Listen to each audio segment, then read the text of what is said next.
mahasiswa Institut Agama Islam Negeri Ambon.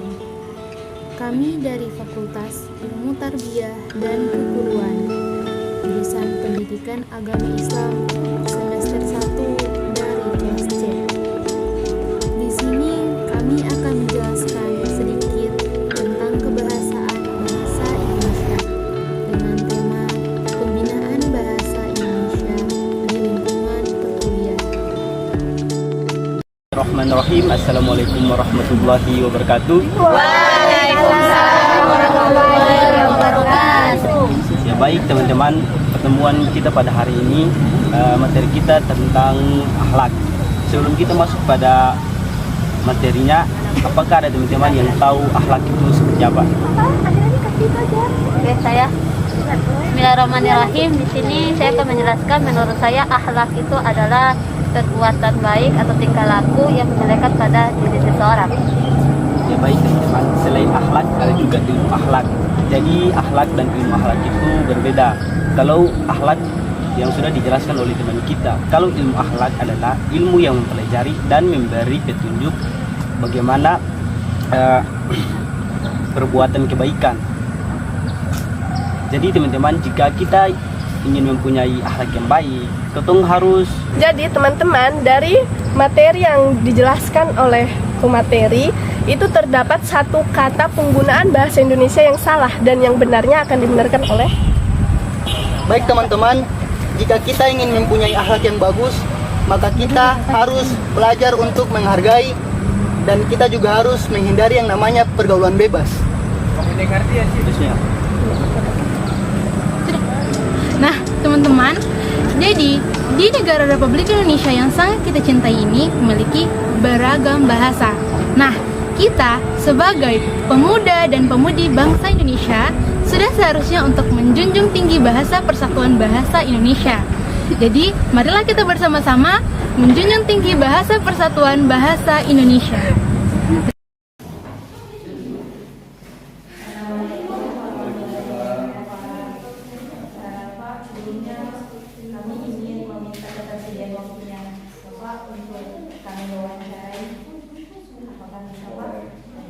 Sebelumnya, perkenalkan, kami mahasiswa dari program studi Pendidikan Agama Islam perwakilan dari kelas C semester 1. Guna untuk melengkapi tugas ujian akhir semester Bahasa Indonesia kami ingin meminta ketersediaan waktu Bapak untuk menjadi narasumber kami karena sepak terjang Bapak dalam dunia pendidikan cukup memuaskan, cukup menakjubkan. Sebelumnya kami mempunyai 3 pertanyaan yang ingin kami ajukan kepada Bapak. Apakah Bapak bersedia? Boleh. Yang pertama, sebagai dosen, apakah Bapak mempermasalahkan penggunaan perbedaan bahasa dalam lingkungan pembelajaran? Sebenarnya bahasa Indonesia itu tetap harus menjadi bahasa baku di dalam dunia pendidikan. Karena pendidikan kita, karena kita lahir dengan berbagai latar belakang budaya dan bahasa, karena itu bahasa pengantarnya itu tetap harus menggunakan bahasa Indonesia yang baik dan benar. Hanya dalam proses pembelajaran menggunakan bahasa lain sebagai tambahan dalam arti agar kita mendapatkan impresi atau suasana yang lebih nyaman, yang lebih menyemarakan itu, yang lebih menarik. Kita bisa menggunakan bahasa-bahasa lain. Kadang misalnya dalam pembelajaran itu ada materi yang kita kutip dalam bahasa Inggris, ya kita tetap bisa menggunakan bahasa Inggris gitu. Atau terkadang kita bisa memberi dalam prosesnya itu kita merasa menarik untuk menggunakan dialek Ambon. Istilah saya adalah bukan bahasa Ambon tapi dialek Melayu Ambon. Itu juga sangat menarik dan penting juga gitu kan. Itu juga untuk memperkaya materi yang kita ajarkan seperti itu. Apalagi kalau kita Yayan Ambon ini kan salah satu distingsinya itu adalah multikultural. Jadi biasanya kita melakukan kontekstualisasi pembelajaran. Kontekstualisasi pembelajaran itu pada materi-materi tertentu kita bisa menggunakan bagian bahasa yang memperkaya bahasa Indonesia. Bagaimana menurut Bapak dalam kehidupan bermultikultural, sepenting apa bahasa Indonesia dalam proses belajar mengajar? Iya, dalam masyarakat yang multikultural kita menggunakan dalam proses pembelajaran seperti saya katakan tadi, kita bisa memberi contoh-contoh dalam pembelajaran dengan berbasis pada tradisi atau budaya lokal masing-masing gitu. Misalnya kalau dalam multikultural ketika kita bicara tentang nilai-nilai persaudaraan itu ada pada budaya Pela dan Gandong, budaya hidup. Kita bicara Pela dan Gandong, pada akhirnya kita harus mengutip istilah hidup orang basudara itu. Hidup orang basudara itu kan narasi lokal itu yang sangat, kalau kita mau mengatakan hidup orang basudara menerjemahkan dalam bahasa Indonesia itu rasanya tidak terlalu dalam. Beda kalau kita bilang katong ini adalah orang basudara, itu rasanya itu lebih dalam. Kita menyebut hidup orang basudara atau ketika mengatakan tentang persaudaraan kita mengutip istilah potong di kuku rasa di daging, alih rasa besar rasa, saling dibagi dua. Ini adalah diksi-diksi yang lokal dan kita akan sampaikan dengan dialek Ambon Melayu seperti itu. Itu bagian dari diksi lokal, dan saya kira itu juga akan memperkaya bahasa Indonesia kita. Karena banyak kearifan yang ada di lokal, disebut dengan local wisdom, kearifan lokal atau local genius, kecerdasan lokal yang ada di daerah masing-masing.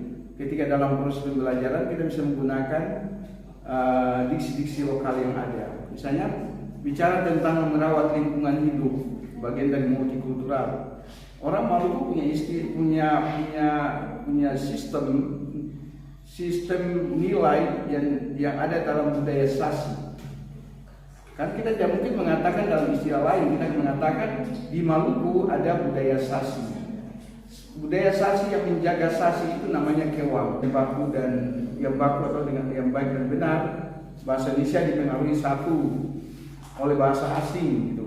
Tapi kalau kita belum mengatakan kita orang Maluku atau Indonesia ini pengaruh bahasa asing, tidak juga, karena kemampuan berbahasa asing kita masih di bawah standar. Tapi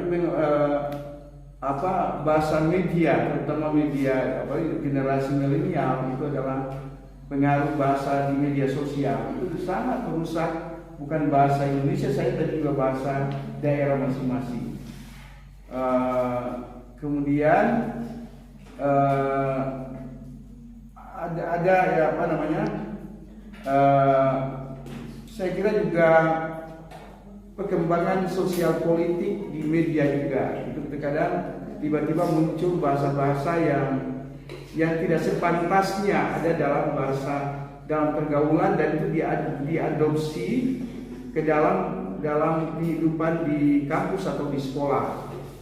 Saya kasih contoh, misalnya pergolakan politik, maka istilah cebong dan macam-macam itu muncul dalam dinamika komunikasi di dalam proses pembelajaran gitu.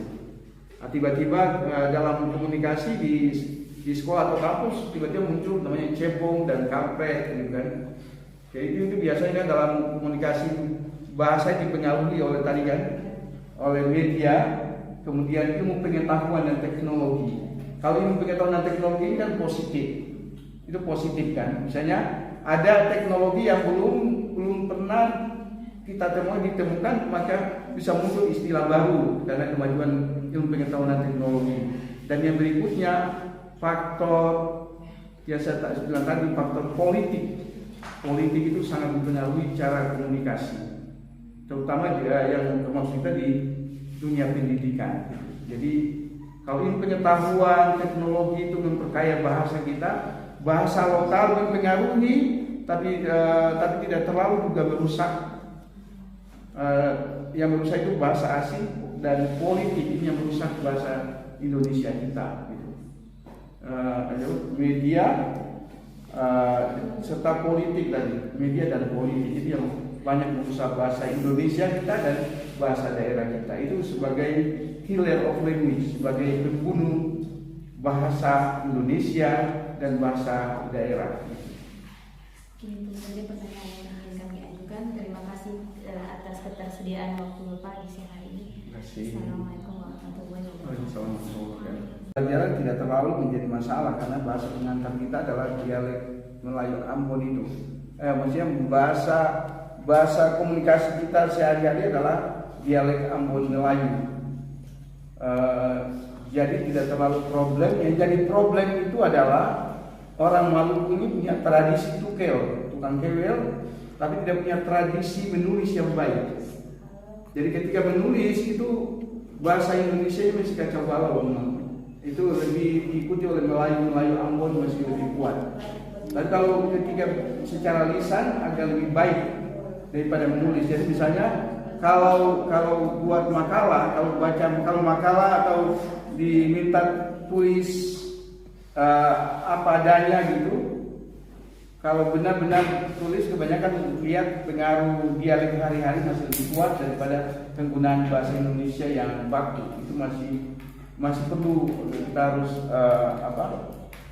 perbiasakan ya, tradisi literasi dan tradisi menulis itu masih harus lebih kuat. Saya kira itu tantangan berbahasa Indonesia yang baku dan yang baku atau dengan yang baik dan benar. Bahasa Indonesia dipengaruhi satu oleh bahasa asing gitu. Tapi kalau kita belum mengatakan kita orang Maluku atau Indonesia ini pengaruh bahasa asing, tidak juga, karena kemampuan berbahasa asing kita masih di bawah standar. Tapi bahasa media, terutama media generasi milenial itu adalah pengaruh bahasa di media sosial itu sangat merusak bukan bahasa Indonesia saya tapi juga bahasa daerah masing-masing. Kemudian ada ya apa namanya? Saya kira juga perkembangan sosial politik di media juga itu terkadang tiba-tiba muncul bahasa-bahasa yang tidak sepantasnya ada dalam pergaulan dan itu diadopsi ke dalam kehidupan di kampus atau di sekolah. Saya kasih contoh misalnya pergolakan politik, maka istilah cebong dan macam-macam itu muncul dalam dinamika komunikasi di dalam proses pembelajaran gitu. Tiba-tiba dalam komunikasi di sekolah atau kampus tiba-tiba muncul namanya cebong dan kampret gitu kan. Jadi itu biasanya kan dalam komunikasi bahasa dipengaruhi oleh media, kemudian ilmu pengetahuan dan teknologi. Kalau ilmu pengetahuan dan teknologi ini kan poinnya adalah orang basudara itu rasanya itu lebih dalam. Kita menyebut hidup orang basudara atau ketika mengatakan tentang persaudaraan kita mengutip istilah potong di kuku rasa di daging alih rasa beta rasa saling bagi dua. Ini adalah diksi-diksi yang lokal dan kita akan sampaikan dengan dialek Ambon Melayu seperti itu. Itu bagian dari diksi lokal dan saya kira itu juga akan memperkaya bahasa Indonesia kita. Karena banyak kearifan yang ada di lokal, disebut dengan local wisdom, kearifan lokal atau local genius, kecerdasan lokal yang ada di daerah masing-masing. Ketika dalam proses pembelajaran kita bisa menggunakan diksi-diksi lokal yang ada. Misalnya bicara tentang merawat lingkungan hidup, bagian dari multikultural. Orang Maluku punya sistem nilai yang ada dalam budaya Sasi. Kan kita tidak mungkin mengatakan dalam istilah lain, kita mengatakan di Maluku ada budaya Sasi. Budaya Sasi yang menjaga Sasi itu namanya Kewang, misalnya seperti itu. Atau di Maluku Tenggara disebut dengan Hawea, misalnya seperti itu. Itu bagian dari ini. Atau budaya tolong menolong. Kita tidak harus mengatakan gotong royong saja, tapi kita punya istilah masohi, ma'an, masohi, badati dan ma'an, misalnya gitu. Itu contohnya dalam kehidupan multikultural dalam pembelajaran bahasa Indonesia.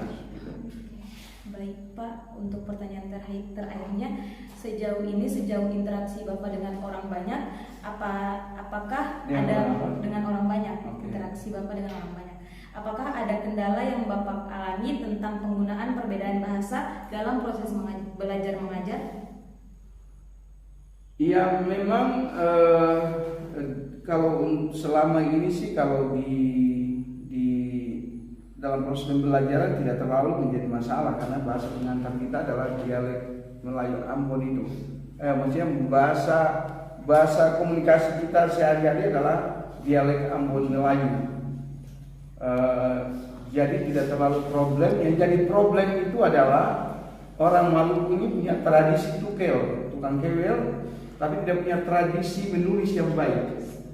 Jadi ketika menulis itu banyak materi yang kita ajarkan seperti itu. Apalagi kalau kita Yayan Ambon ini kan salah satu distingsinya itu adalah multikultural. Jadi biasanya kita melakukan kontekstualisasi pembelajaran. Kontekstualisasi pembelajaran itu pada materi-materi tertentu kita bisa menggunakan bahasa dialek Ambon, dialek Melayu Ambon.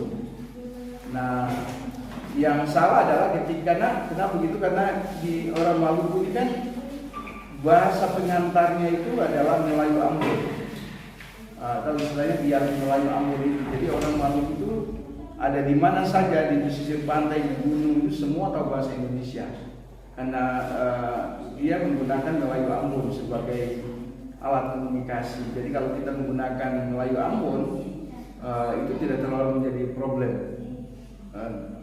Sesekali kita menurut saya menggunakan Melayu Ambon itu juga tidak akan merusak, karena kalau kita mau studi kenapa orang Ambon itu kemampuan berbahasa Indonesia itu sangat baik, karena Melayu Ambon itu Melayu Ambon. Jadi orang agak beda, mohon maaf, di beberapa provinsi-provinsi lain pengalaman pernah di Makassar atau di Jawa.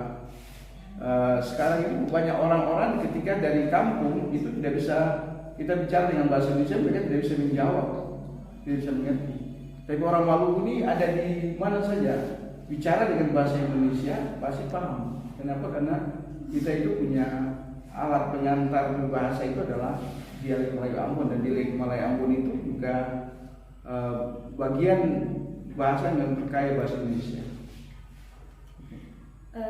Bagaimana menurut Bapak dalam kehidupan bermultikultural, sepenting apa bahasa Indonesia dalam proses belajar mengajar? Iya, dalam masyarakat yang multikultural kita menggunakan dalam proses pembelajaran seperti saya katakan tadi, kita bisa memberi contoh-contoh dalam pembelajaran dengan berbasis pada tradisi atau budaya lokal masing-masing gitu. Misalnya kalau dalam multikultural ketika kita bicara tentang nilai-nilai persaudaraan itu ada pada budaya Bela dan Gandong, budaya hidup